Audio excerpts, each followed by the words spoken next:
Another thing I wanted to address is when you're doing your rows, like your TRX rows, when you're holding those straps and you're kind of pulling yourself up, I want to make sure that you're not pulling and letting your shoulders do this motion. That's not a very nice position for your shoulder. And it kind of, to me, it doesn't get the full benefit of the row. What I really want to see with the row is I want your elbows to get to about a 90-degree bend. If they start going more than that, then it's gonna put your shoulder in that position, and I feel like we're not gonna get as good of a contraction in the back.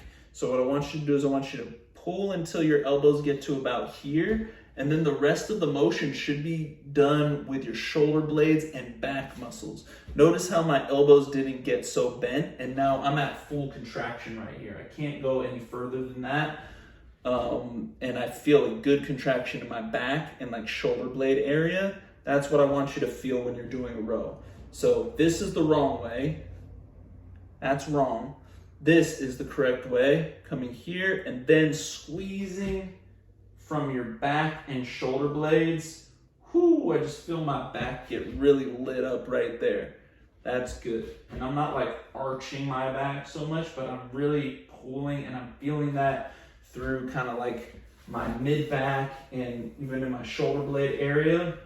That's the good stuff. And that's what I want you to feel when you're doing rows, especially those TRX rows, or when you're doing the seal rows, when you're, you'll see those in your program. You'll also see the rows where you're like bent over a bench. I gotta get a better angle.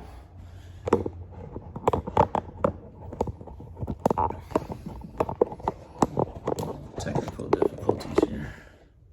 When you're bent over a bench and you're doing your rows like this, it's the same principle. I'm not like doing this one. I'm pulling to like right here, and then I'm really getting that squeezing through the shoulder blade and back to here, and then boom, like that. That way it's not a bicep exercise. It's really a back and upper back. You can feel it there too.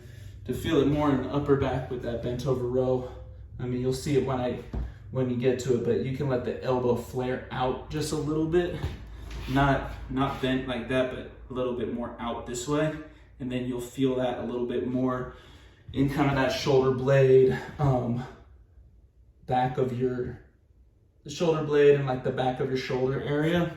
You'll emphasize it more there if you let the elbow flare out like that.